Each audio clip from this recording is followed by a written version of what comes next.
Hello students, good morning. How are you? Our first chapter is going. हमारा पहला chapter चल रहा है food and human health. Food और ह्यूमन हेल्थ में हमने बताया था कि बैलेंस्ड डाइट और अनबैलेंस्ड डाइट क्या होती है। बैलेंस्ड डाइट और अनबैलेंस्ड डाइट जो होती हैं उनके अंदर आपको ख्याल रखना पड़ता है न्यूट्रिएंट्स का। तो बैलेंस डाइट तो वो होती है जिसके अंदर टोटली जो न्यूट्रिएंट सब्सटेंस होते हैं वो एनफ अमाउंट में प्रेजेंट होते हैं, और अगर उन न्यूट्रिएंट्स में से कोई एक कमी हो जाती है तो उसको अनबैलेंस्ड डाइट बोलते हैं। और अगर ये कमी लॉन्ग टाइम ऑफ पीरियड या लॉन्ग पीरियड ऑफ टाइम्स तक रहती है, लंबे समय तक रहती है, तो आपको प्रॉब्लम हो जाती है किसकी? माल न्यूट्रिशन की। उसको क्या बोलते हैं? माल न्यूट्रिशन। और डिफरेंट जो न्यूट्रिएंट्स होते हैं उनसे कौन कौन से माल न्यूट्रिशंस हो सकते हैं, ये आपने प्रीवियस वीडियो में देखा था। प्रीवियस वीडियो में देखा था आपने विटामिन माल न्यूट्रिशन देखा था। तो डिफरेंट टाइप की विटामिन्स प्रेजेंट होती हैं आपके फूड के अंदर, और उन विटामिन्स की अगर लैक हो जाती है, उन डेफिशिएंसी हो जाती है, तो deficiency of vitamins different disease are occurs in our body. तो ये आपने देखा था। इसके बाद हमने देखा था deficiency of protein. Protein deficiency के कारण हमको प्रोटीन मालन्यूट्रिशन हो जाता है, और प्रोटीन मालन्यूट्रिशन की वजह से due to protein malnutritions two diseases are occurs, kwashiorkor and marasmus. Kwashiorkor और मेरस्मस जो डिजीज अकर्स हुई थी उनके क्या क्या सिम्पटम्स थे, वो सिम्पटम्स आपको नोट करवाए थे। और आज हम मिनरल माल न्यूट्रिशंस के बारे में स्टडी करने जा रहे हैं। तो मिनरल माल न्यूट्रिशंस क्या होते हैं? मिनरल्स क्या होते हैं? मिनरल्स जो होते हैं वो बहुत ही स्मॉल अमाउंट में आपके फूड के अंदर प्रेजेंट होते हैं, लेकिन ये आपकी बॉडी को बहुत अधिक अफेक्ट करते हैं। मिनरल्स डिफरेंट टाइप के हैं जो आपके फूड के अंदर प्रेजेंट है, और डिफरेंट वेज से आप इनको एक्सेप्ट करते हो। जैसे मैं मिनरल्स के बारे में आपको बताऊं, आयरन एक मिनरल है जिस मिनरल को आप फूड के थ्रू एक्सेप्ट करते हो। अगर आयरन की डेफिशिएंसी आपकी बॉडी के अंदर हो जाती है, if iron is deficient in our body then a disease is called, क्या बोलेंगे उसको? एनीमिया। कौन सी डिजीज अकर्स हो जाएगी? एनीमिया हो जाती है। उसमें आपके ब्लड लॉस होता है, आपकी ब्लड बॉडी के अंदर जो ब्लड होता है उसकी जो अमाउंट होती है वो लूज हो जाती है, अमाउंट घट जाती है। इसी प्रकार से अगर हम सेकंड मिनरल्स की बात करें कैल्शियम की, तो कैल्शियम क्या काम करता है? कैल्शियम जो होता है वो आपकी बॉडी में बोन्स और टीथ को फॉर्म करने का काम करता है। अगर कैल्शियम की डेफिशिएंट हो जाता है, कैल्शियम डेफिशिएंट हो जाता है, तो आपकी जो बोन्स होती हैं वो कमज़ोर हो जाएंगी और टीथ भी हमारे कमज़ोर हो जाएंगे। इसी प्रकार से कुछ और मिनरल्स हैं, फॉस्फोरस है, आयोडीन है, सोडियम है, पोटेशियम है। इन सब की, ये सभी जो मिनरल्स होते हैं इनकी डेफिशिएंसी अगर हो जाती है बॉडी में तो हमको डिफरेंट टाइप की प्रॉब्लम्स अकर्स होती हैं। ठीक है ना? तो today's we are going to start mineral malnutrition. Okay, तो नोट करेंगे हमारी क्या हेडिंग है आज की? Mineral malnutrition. Mineral malnutrition. Mineral malnutrition क्या होता है? हमारी बॉडी के अंदर डिफरेंट टाइप के जो मिनरल्स प्रेजेंट होते हैं उनका बड़ा ही इंपॉर्टेंट रोल होता है, और उनकी डेफिशिएंसी के डिफरेंट टाइप के डिसऑर्डर्स हमारी बॉडी में प्रेजेंट सीन होते हैं। तो देखते हैं हम different types of minerals also play, note करेंगे different types of minerals plays an important role plays an important role in the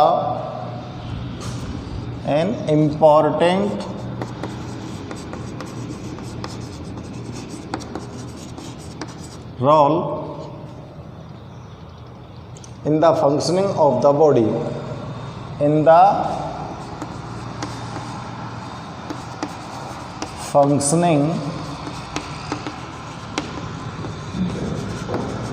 of the body। आपके शरीर का जो फंक्शंस होते हैं उनके अंदर जो मिनरल्स होते हैं वो बहुत ही इम्पोर्टेंट रोल प्ले करते हैं, ठीक है ना। अब देखते हैं अगर इनकी कोई भी प्रॉब्लम कमी हो जाती है, and their deficiency cause a different type of disorders, and their deficiency आगे नोट करेंगे, and their deficiency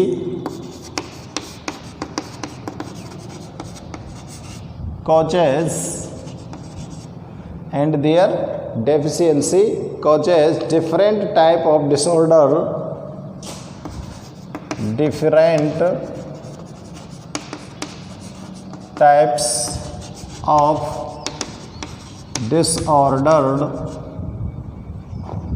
in the body। बहुत ही इम्पोर्टेंट रोल प्ले करने वाले होते हैं मिनरल्स, और अगर इनकी कोई भी डेफिशिएंसी हो जाती है तो डिफरेंट टाइप के डिसऑर्डर आपकी बॉडी के अंदर, डिफरेंट टाइप के डिसऑर्डर्स आपकी बॉडी के अंदर सीन होते हैं। यानी कि बहुत ही इम्पोर्टेंट रोल है किसका, मिनरल्स का। अगर इनकी कमी हो जाती है तो आपके शरीर में विभिन्न प्रकार की गतिविधियां जो होती हैं वो सबके सब प्रभावित होती हैं, और उन गतिविधियों के प्रभावित होने पर आपके शरीर का जो सिस्टम होता है, वर्किंग प्रोसेस जो बॉडी की होती है, एक रेगुलेट सिस्टम से जो होनी चाहिए वो नहीं हो पाती है, ठीक है ना। तो इस तरह के जो मिनरल्स हैं उनके बारे में अब हम देखते हैं। Following minerals are presents in our body। हमारे शरीर में निम्नलिखित मिनरल्स प्रेजेंट होते हैं, जिसमें सबसे पहले बात करें हम आयरन की। आयरन का सिंबल जो होता है वो क्या होता है, Fe। अब आयरन का आपकी बॉडी के अंदर क्या रोल होता है, ठीक है ना। आयरन जो होता है वो क्या रोल करता है, देखो आयरन जो होता है वो आपके ब्लड के अंदर जो हीमोग्लोबिन पाया जाता है, हमारा जो ब्लड होता है, ब्लड के अंदर क्या प्रेजेंट होता है, हीमोग्लोबिन। हीमोग्लोबिन को हम HB से डिनोट कर सकते हैं। अब ये हीमोग्लोबिन जो प्रेजेंट होता है, इस हीमोग्लोबिन को फॉर्म करने के लिए, हीमोग्लोबिन को फॉर्म करने के लिए एसेंशियल कौन होता है, आयरन होता है। अगर आपके फूड के अंदर इसकी डेफिशिएंसी हो जाती है आयरन की, तो हीमोग्लोबिन का जो निर्माण होगा, फॉर्मेशन की जो प्रोसेस होगी वो स्लो हो जाएगी, और हीमोग्लोबिन की प्रोसेस स्लो हो जाएगी तो आपके ब्लड के अंदर हीमोग्लोबिन की डेफिशिएंट हो जाएगा। हीमोग्लोबिन क्या हो जाएगा, डेफिशिएंट हो जाएगा। अब हीमोग्लोबिन जो होता है उसका क्या फंक्शन होता है आपके ब्लड में, हीमोग्लोबिन का जो मेन रोल होता है वो क्या होता है, ऑक्सीजन गैस को ट्रांसपोर्ट करने का। ऑक्सीजन गैस को ये ट्रांसपोर्ट करके आपके लंग्स से हार्ट के थ्रू टिश्यू लेवल तक ले जाता है। कहाँ तक ले जाता है, टिश्यू लेवल तक ले जाता है। आपकी सेल्स के पास जो ऑक्सीजन डिलीवर करने का काम होता है वो किसका है, हीमोग्लोबिन का, ठीक है ना। अब अगर इस हीमोग्लोबिन की कमी हो जाती है तो ऑक्सीजन डिलीवर करने वाला जो पिगमेंट है वो कम पड़ जाएगा, तो ऑक्सीजन जो सफिशिएंट अमाउंट में आपके सेल्स के पास पहुंचनी चाहिए थी वो नहीं पहुंच पाती है, और आपकी बॉडी को एक प्रॉब्लम हो जाती है जिसके कारण उसको बोलते हैं लैक ऑफ ब्लड, एनीमिया। क्या डिजीज हो जाएगी, एनीमिया, उसको बोलते हैं हम एनीमिया डिजीज, ठीक है ना। अब इस एनीमिया डिजीज के अंदर आपकी बॉडी के अंदर ब्लड नहीं रहेगा और आपको कई बार डॉक्टर से सुनना पड़ता है कि आपकी बॉडी में ब्लड की कमी है। तो ब्लड की जो कमी होती है मेनली वो कमी किसकी होती है? हीमोग्लोबिन की कमी होती है। मेनली किसकी कमी होती है? वो हीमोग्लोबिन की कमी होती है। तो देखो हम देखते हैं iron is a part of haemoglobin. Iron is a main part of haemoglobin. Iron जो होता है वो हीमोग्लोबिन का क्या होता है? मेन पार्ट होता है। और अगर इसकी डेफिशिएंसी हो जाती है तो आपका जो चेहरा होता है वो पीला पड़ जाता है और उस डिजीज को क्या बोलते हैं हम? एनीमिया डिजीज बोलते हैं। क्या बोलेंगे बच्चों? Anaemia disease. ठीक है ना। और यहाँ पे लिख देता हूँ haemoglobin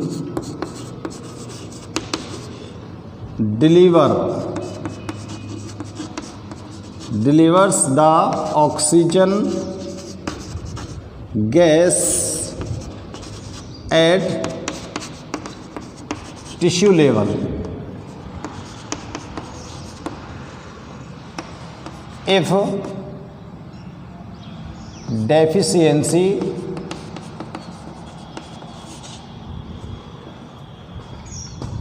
of iron is also deficient hemoglobin। Iron की जो कमी है वो किसको कम कर देती है? हीमोग्लोबिन की को कम कर देती है। अब हीमोग्लोबिन कम हो गया तो क्या हो जाएगा? and its deficiency leads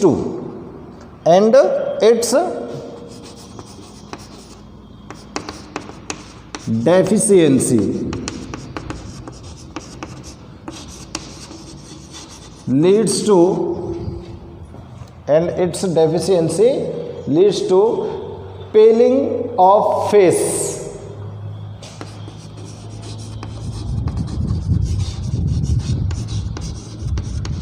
पेलिंग of face due to किस रोग के कारण? Due to anaemia.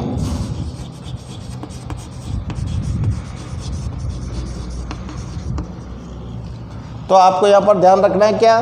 मिनरल है आपके पास आयरन।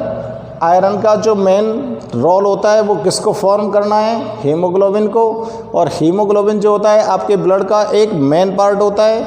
अगर हीमोग्लोबिन की कमी हो जाती है तो हमारे ब्लड लॉस हो गया, समझ लो हमारे ब्लड की कमी आ गई। और जब ब्लड की कमी आ जाती है तो ब्लड के अंदर जो हीमोग्लोबिन प्रेजेंट होता है वो ऑक्सीजन को ट्रांसपोर्ट करने का काम करता है और ऑक्सीजन आपके टिश्यू लेवल तक नहीं पहुंच पाती है। तो उस टाइम पर उसकी वजह से, उसकी कमी से आपको एक डिजीज हो जाती है और उस डिजीज को बोलते हैं हम एनीमिया। तो आयरन जो मिनरल होता है उसकी कमी से कौन सी डिजीज हो जाएगी? एनीमिया डिजीज हो जाएगी। ठीक है ना। नेक्स्ट जो मिनरल है वो कौन सा है? वो देखते हैं हम calcium. Calcium and phosphorus. Calcium और फॉस्फोरस। कैल्शियम को Ca से डिनोट करते हैं, फॉस्फोरस को P से डिनोट करते हैं। अब कैल्शियम और फॉस्फोरस की जो कमी हो जाएगी तो क्या हो जाएगा? कैल्शियम मेक्स बोन्स स्ट्रॉन्ग और phosphorus also. Calcium and magnesium makes bones. यहाँ पे लिख देता हूँ मैं कैल्शियम एंड फॉस्फोरस, ब्रैकेट में लिख रहा हूँ, देखो सिंबल इनके में, makes bones, makes bones strong. और साथ में किसको स्ट्रॉन्ग करते हैं? साथ में किसको स्ट्रॉन्ग करते हैं? टीथ को। Makes bones and teeth strong. किसके साथ मिलकर करते हैं ये किसके साथ मिलकर आपकी टीथ और बोन्स को स्ट्रॉन्ग करते हैं? Along with vitamin D, along with vitamin D, यानी कि कैल्शियम और फास्फोरस जो होते हैं विटामिन डी के साथ मिलकर आपके दांत और हड्डियों को मजबूत करते हैं। अगर इनकी डेफिशिएंसी हो जाती है, अगर इनकी डेफिशिएंसी हो जाती है तो आपकी जो बोन्स होंगी वो वीक हो जाएंगी और ब्राइटल हो जाएंगी। तो हम यहाँ पर नोट करेंगे, इफ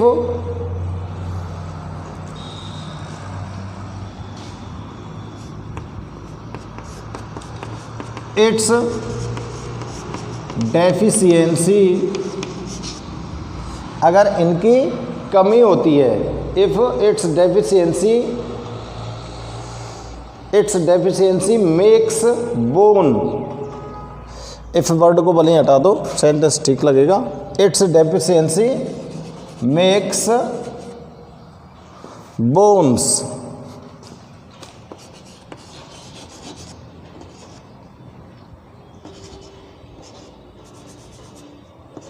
वीक एंड ब्राइटल, कमज़ोर और भंगुर बना देती है हड्डियाँ, यानी कि आपकी हड्डियाँ जो होती हैं वो चटकने लग जाती हैं और उसमें से कट कट की आवाज़ आती है। कट कट की आवाज़ का मतलब होता है कि आपकी जो बोन्स के जितने भी जॉइंट होते हैं उन सभी जॉइंट्स के अंदर एक साउंड बन जाती है, ठीक है ना। और वो साउंड जो होती है वो जैसे आप इन जॉइंट्स को जैसे भी इनको मूव कराओगे तो इनमें कट कट कट इस तरह से आती है और आपके जो नीज घुटने जो होते हैं वो कमज़ोर पड़ जाते हैं, आपको उठने बैठने में तकलीफ़ होने लगती है, आपके दांत कमज़ोर हो जाएंगे और वो भी गिरने लग जाते हैं, जल्दी से उखड़ जाते हैं। तो फास्फोरस और कैल्शियम जो मिनरल्स होते हैं वो आपके दांत और हड्डियों को मजबूत बनाने में मेन रोल प्ले करते हैं, यानी कि आपकी बॉडी को स्ट्रॉन्ग करने में कौन मेन रोल प्ले कर रहा है? कैल्शियम और फास्फोरस, दोनों के दोनों मिनरल्स होते हैं। अब कैल्शियम और फास्फोरस जो मिनरल्स होते हैं इनको आप कहाँ से ऑब्टेन कर सकते हो? कहाँ से आप इनको ऑब्टेन कर सकते हो कि आपकी बॉडी के अंदर कैल्शियम और फास्फोरस की कमी नहीं रहे? तो इसके लिए आप मिल्क लेते हो, दूध के अंदर मच अमाउंट में कैल्शियम होता है, एग्स के अंदर कैल्शियम होता है, दूध, एग्स, ग्रीन वेजिटेबल्स। तो मैं यहाँ पर लिख देता हूँ, the source of calcium and phosphorus are milk, egg and green vegetables. यानी कि आपको ये इन सोर्स से लेने ही पड़ेंगे, आपकी बॉडी इनको फॉर्म नहीं कर रही है, एटसेट्रा। और भी कुछ आइटम्स होते हैं जिनसे कैल्शियम फास्फोरस की पूर्ति होती है, ये आपको खाने ही पड़ेंगे तो ही कैल्शियम की पूर्ति होगी आपके शरीर के अंदर, अन्यथा आपकी बॉडी के अंदर कैल्शियम डेफिशिएंट हो जाएगा। तो अगर आप आयरन की बात करें तो आयरन को आप कहाँ से ऑब्टेन कर सकते हो? ग्रीन वेजिटेबल से, मेनली ग्रीन वेजिटेबल जो होती है उनसे हम आयरन को ऑब्टेन कर सकते हैं, ठीक है ना। जैसे आपका बथुआ होता है, पालक होता है, इन सब में के अंदर आयरन ठीक ठाक होता है। जैसे बैंगन होता है, सेब होता है, इन सब के अंदर आयरन होता है। आप जब एप्पल को कट करते हो तो थोड़ी देर बाद देखते हो उसकी जो लेयर होती है वो कैसी हो जाती है? ब्राउन कलर की हो जाती है। इट मीन्स उसके अंदर क्या प्रेजेंट होता है? आयरन प्रेजेंट होता है। तो उनसे आप आयरन की पूर्ति कर सकते हो। और कैल्शियम और फास्फोरस की पूर्ति करने के लिए आप लोगों को क्या करना चाहिए? दूध पीना चाहिए, अंडे, ग्रीन वेजिटेबल्स, इन सब का हमको यूज करना चाहिए।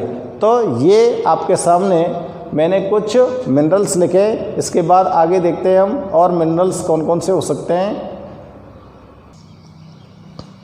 नेक्स्ट बात करते हैं हम, नेक्स्ट जो मिनरल्स हैं वो हैं आपके पास सोडियम एंड पोटेशियम। तो थर्ड पॉइंट डालकर मैं नोट करता हूँ, sodium and potassium, sodium and potassium. देखो सोडियम को डिनोट करेंगे Na से, पोटेशियम को डिनोट करेंगे किससे, K से। सोडियम और पोटेशियम जो होते हैं वो आपकी बॉडी के अंदर क्या इम्पोर्टेंट फंक्शन करते हैं, तो नोट करेंगे the important function of sodium and potassium, the important function of sodium and potassium are controls of muscles, are controls of muscles। आपकी जो मसल्स होती है उन पर कंट्रोल करने का काम इन दोनों एलिमेंट्स का होता है। और नेक्स्ट जो होता है transmission of neural charge, next जो इसका फंक्शन होता है क्या होता है, transmission of neural charge.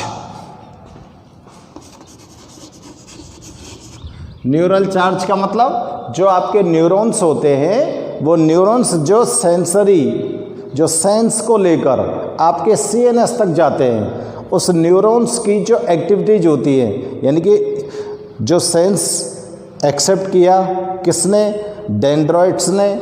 Neuron के सेल बॉडी का जो डेंड्रॉइड्स होता है वो सेंस को एक्सेप्ट करता है और उस सेंस को किसको दे देता है, सेल बॉडी को। सेल बॉडी से एक्सोन से होता हुआ लास्ट पार्ट में पहुंचता है और वहाँ से वो नेक्स्ट न्यूरॉन को डिलीवर हो जाता है, उससे वो थर्ड न्यूरॉन को डिलीवर हो जाता है।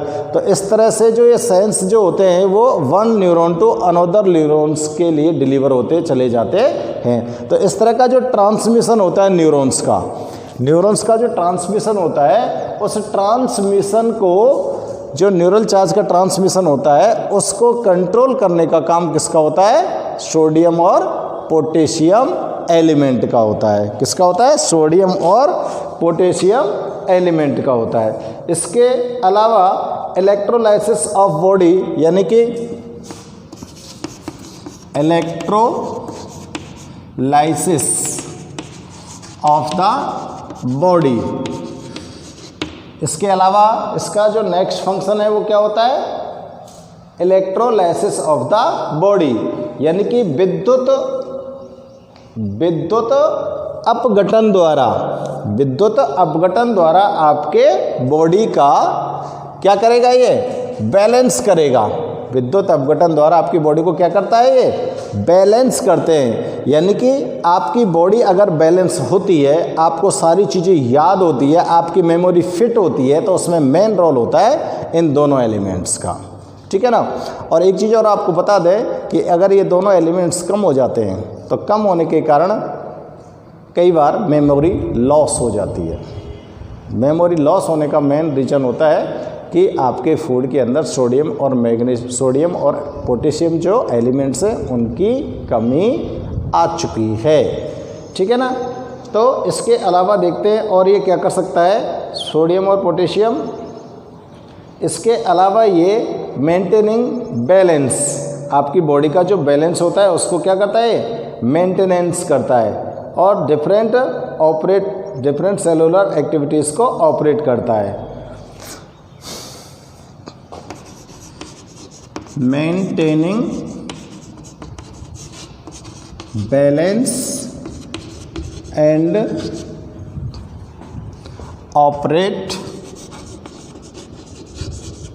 operates different cellular activities। ये इसके इम्पोर्टेंट फंक्शन होते हैं, ठीक है ना। अगर इन दोनों की कमी हो जाए तो ये सारे के सारे फंक्शन जो होंगे वो अफेक्टेड होंगे due to deficiency of both elements, all of above.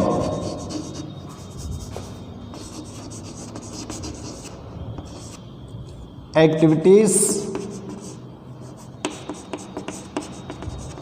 are affected. जितनी भी एक्टिविटीज है वो सब के सब क्या हो जाएंगी, अफेक्टेड होंगी कि नहीं होंगी, ठीक है ना, अफेक्टेड होंगी। अब देखो, अगर आपको सोडियम और पोटेशियम को ऑब्टेन करना है तो इसके मेन सोर्स क्या हो सकते हैं। सोडियम और पोटेशियम के main source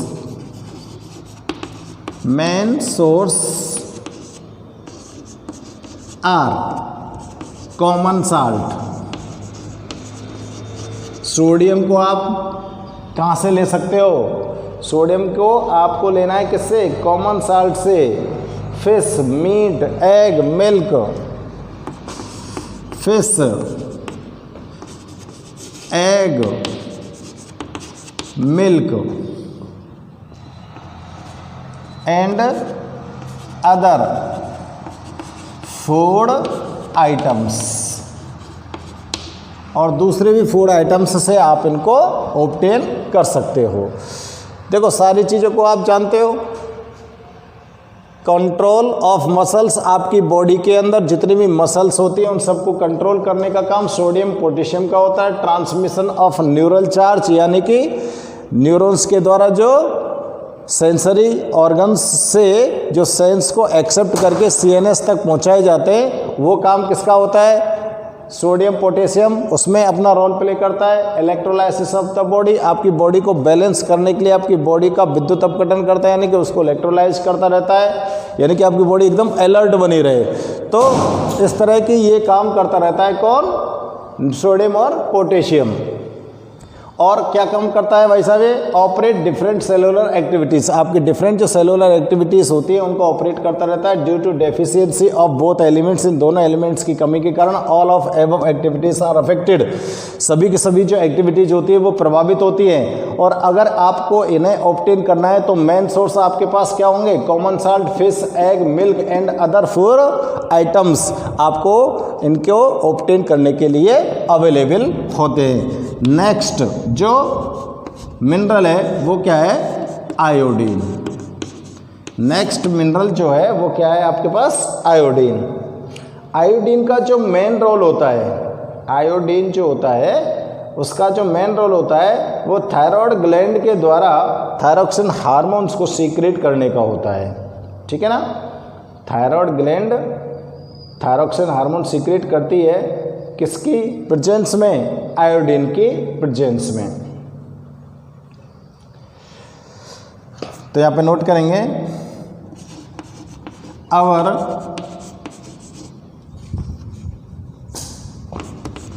thyroid gland secrete thyroxine hormone in presence of iodine. Iodine की प्रेजेंस में ये आपकी जो थायराइड ग्लैंड होती है वो थायरोक्सिन हार्मोन को सीक्रेट करती है, और थायरोक्सिन जो हार्मोन होता है वो आपकी सेलुलर मेटाबॉलिज्म एक्टिविटीज़ को कंट्रोल करता है, आरबीसी फॉर्मेशन में हेल्प करता है, प्रोटीन कार्बोहाइड्रेट के मेटाबॉलिज्म में हेल्प करता है। यानी कि मेटाबॉलिज्म एक्टिविटी जो भी होती हैं वो थायरोक्सिन हार्मोन की प्रेजेंस में होती हैं। अगर थायरोक्सिन हार्मोन की अमाउंट एडिक्वेट बनी रहती है तो आपकी पूरी बॉडी एक्टिविटीज़ ठीक ढंग से चलती रहती है। और थायरोक्सिन हार्मोन को एडिक्वेट अमाउंट में बनाए रखने के लिए एसेंशियल होती है आयोडीन। अगर आयोडीन की कमी हो जाती है, अगर क्या हो जाती है, आयोडीन की कमी हो जाती है तो क्या होगा? Due to the deficiency of iodine the activities of thyroid gland slow down and due to the deficiency of iodine, note करेंगे, due to the deficiency of iodine the thyroid gland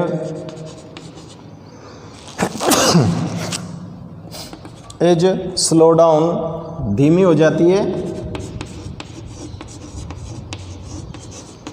and causes goitre, और इसके कारण कौन सी disease हो जाती है? Goitre disease हो जाती है। कौन सी डिजीज हो जाएगी? गॉइटर डिजीज हो जाएगी। तो आयोडीन का मेन फंक्शन क्या हो गया? Formation of thyroxine hormone. Iodine का मेन फंक्शन क्या हो गया? Formation of thyroxine hormone.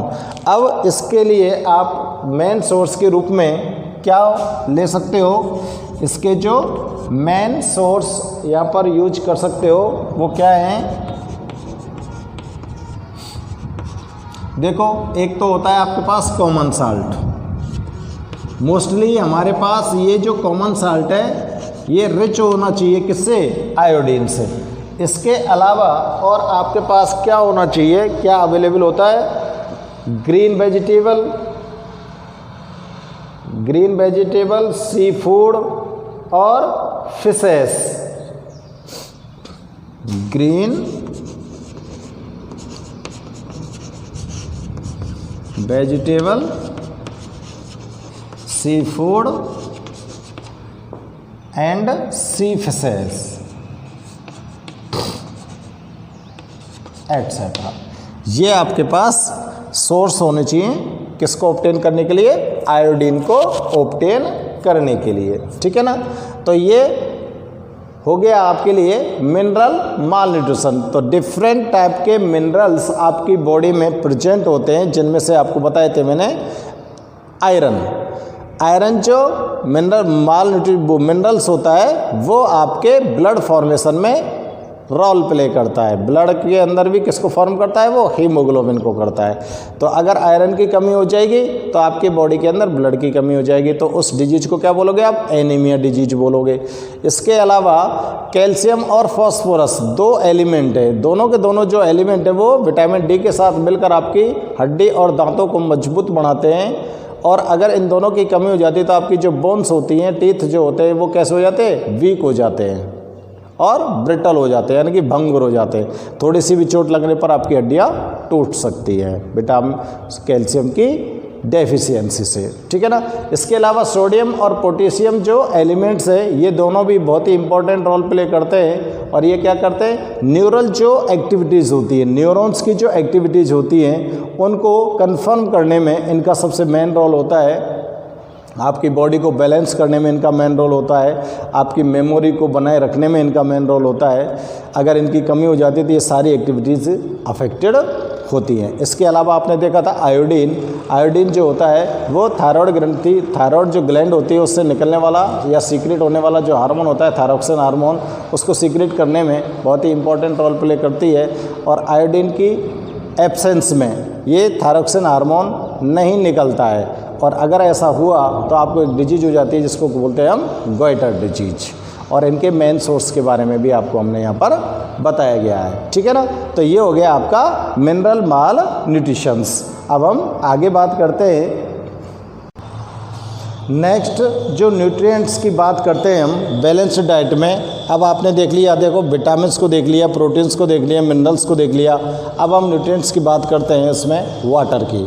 तो आप किस तरह का वाटर यूज़ कर सकते हो, किस वाटर को हमें पीना चाहिए, कौन सा ड्रिंकेबल वाटर है, कौन सा ड्रिंकेबल वाटर नहीं होता, पॉल्यूटेड वाटर होता है, उससे हमको क्या नुकसान होते हैं। तो अब हम देखते हैं कि जो आपका ड्रिंकेबल वाटर होता है उसके अंदर क्या प्रॉपर्टीज़ होनी चाहिए, यानी कि पोर्टेबल वाटर की प्रॉपर्टीज़ क्या होनी चाहिए और कितना वाटर आपको ड्रिंक करना चाहिए।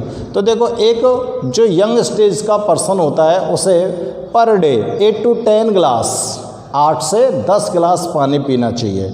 जब वो 8 से 10 गिलास पानी पिएगा तो उसकी बॉडी के अंदर जितने भी टॉक्सिक सब्सटेंस फॉर्म हुए हैं वो सब के सब अब उसकी बॉडी से बाहर निकल जाएंगे। तो मिनिमम हमें पर डे 8 से 10 गिलास पानी पीना चाहिए, जो आपकी बॉडी को एडिक्वेट अमाउंट या एडिक्वेट रखने के लिए सफिशिएंट होता है। हमारी बॉडी अन्यथा इसकी एब्सेंस में क्या हो जाएगी, डिहाइड्रेट हो जाएगी और हमारी बॉडी के अंदर जो मेटाबॉलिज्म एक्टिविटीज़ होती हैं वो अफेक्टेड होंगी। तो वाटर जो होता है इस नेचर के अंदर एक अकेला ऐसा सब्सटेंस है जो बहुत ही इम्पोर्टेंट सॉल्यूबल्स है, यानी कि इस नेचर का सबसे अच्छा सॉल्यूबल सब्सटेंस क्या है, वाटर। ये एक पोलर सॉल्वेंट होता है, ये टॉप मोस्ट सॉल्वेंट है, मोस्टली थिंग्स को अपने अंदर सॉल्यूबल कर लेता है। वाटर मोस्टली जो वस्तुएं होती है, अधिकांश से जो वस्तुएं होती हैं उसको अपने अंदर घोलने का काम करता है, इसलिए इसको पोलर सॉल्वेंट मानते हैं। तो ये नेचर के अंदर 3 स्टेजेस में प्रेजेंट होता है। वाटर जो होता है वो इस नेचर के अंदर आइस यानी कि सॉलिड स्टेट, वाटर यानी कि लिक्विड स्टेट, वेपर यानी कि गैसियस स्टेट, 3 स्टेट्स में ये प्रेजेंट होता है इस नेचर के अंदर, ठीक है ना।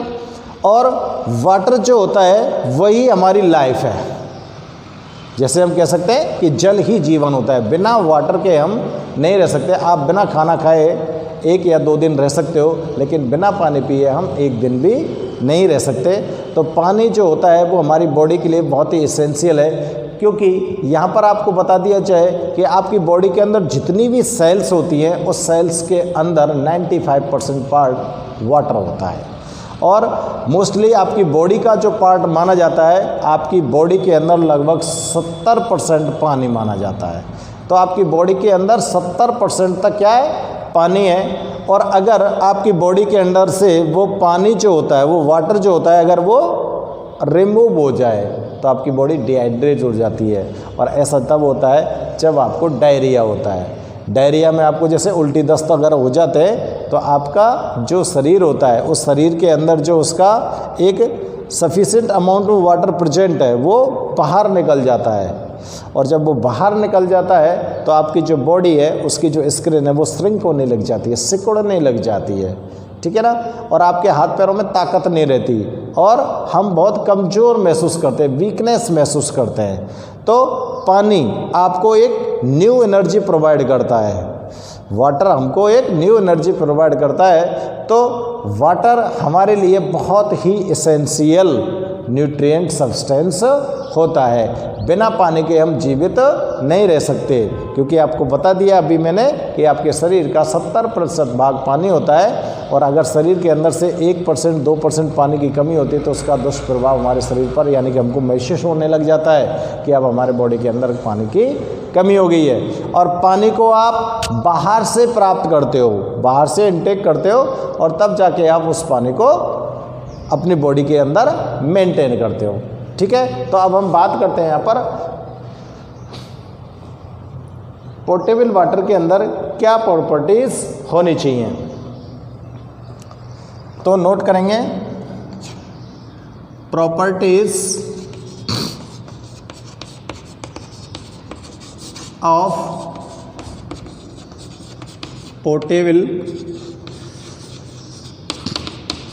वाटर।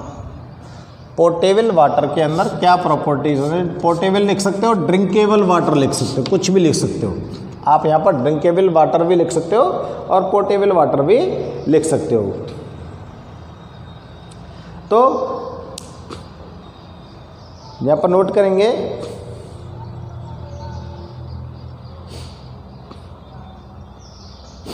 पोर्टेबल वाटर के बारे में। आपको पर डे मिनिमम कितना वाटर ड्रिंक करना चाहिए बताओ। आपको डॉक्टर के अकॉर्डिंग पर डे 8 से 10 गिलास पानी पीना चाहिए, ताकि आपके टॉक्सिक सब्सटेंस जो होते हैं वो बॉडी से बाहर एक्सक्रीट हो जाएं, ठीक है ना।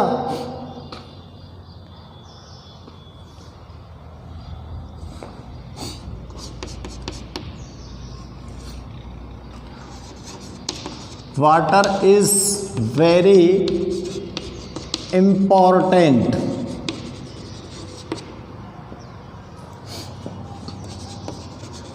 substance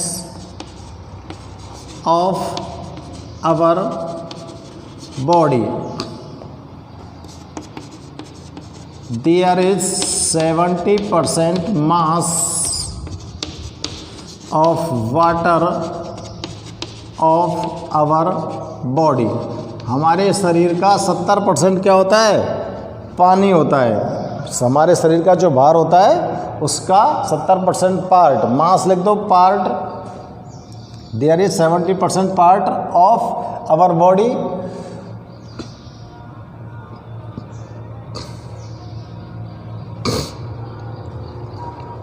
there is 70% part of our body इस क्या होता है 70% part the water forms 70% parts of our body.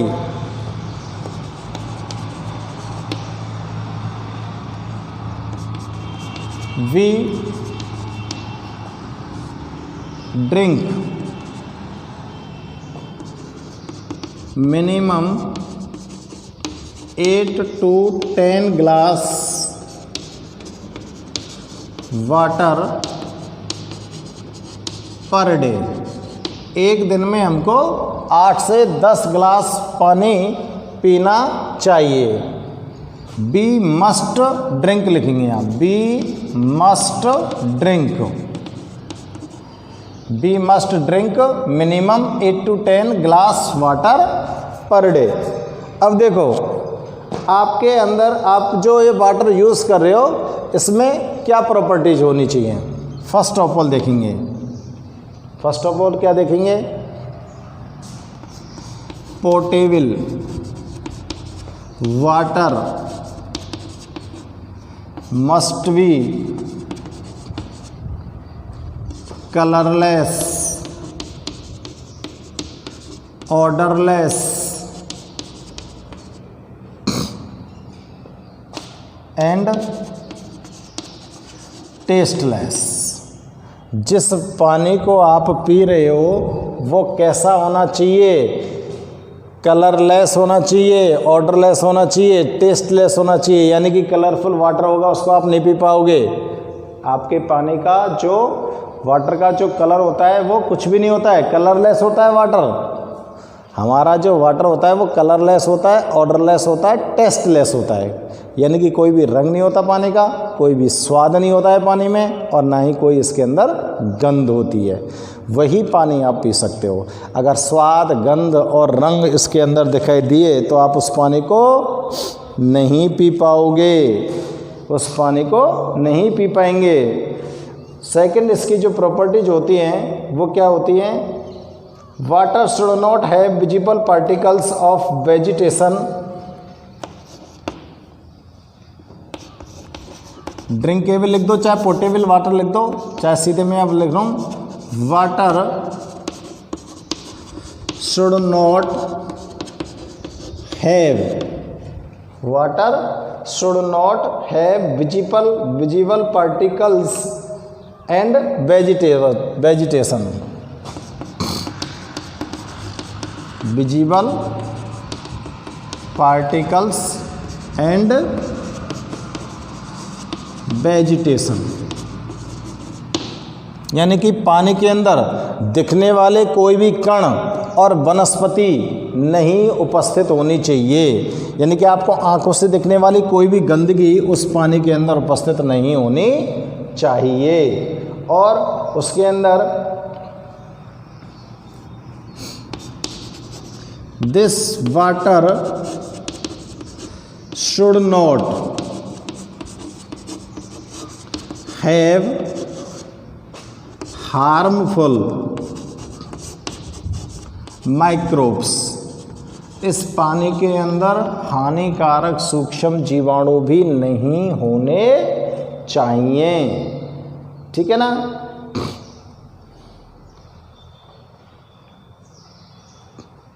Next, pH level of potable water should be balanced. पीने योग्य जो पानी है उसका pH लेवल भी कैसा होना चाहिए, बैलेंस होना चाहिए। अगर pH लेवल कम हुआ तो आपका वाटर एसिडिक हो सकता है, और pH लेवल अपर हुआ तो आपका वाटर कैसा हो सकता है, एल्केनिक हो सकता है। ठीक है ना। नेक्स्ट नोट करेंगे, water must have adequate, water must have adequate amount of dissolved oxygen, amount of dissolved oxygen, यानी कि जिस पानी को आप पीने वाले हो उस पानी के अंदर एडिक्वेट अमाउंट में ऑक्सीजन गैस घुली होनी चाहिए। ठीक है ना, ऑक्सीजन गैस घुली होनी चाहिए। अब देखो,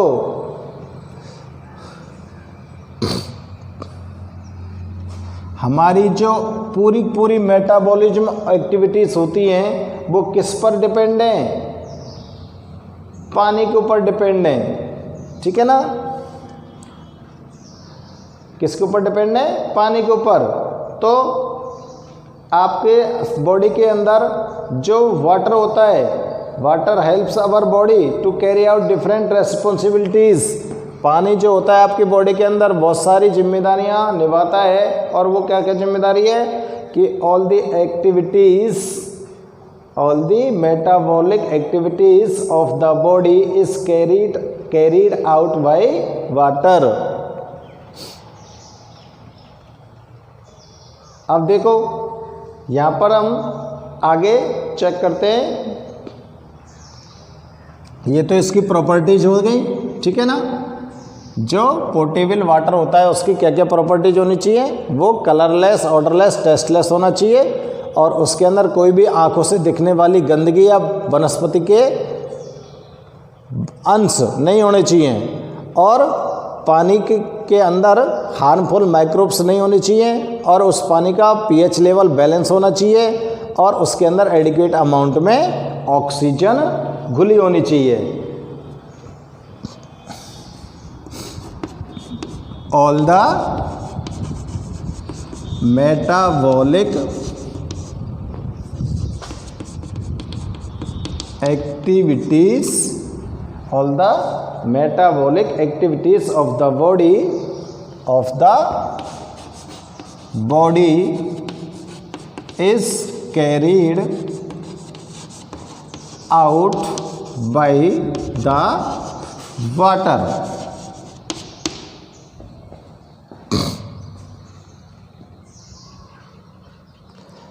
Hence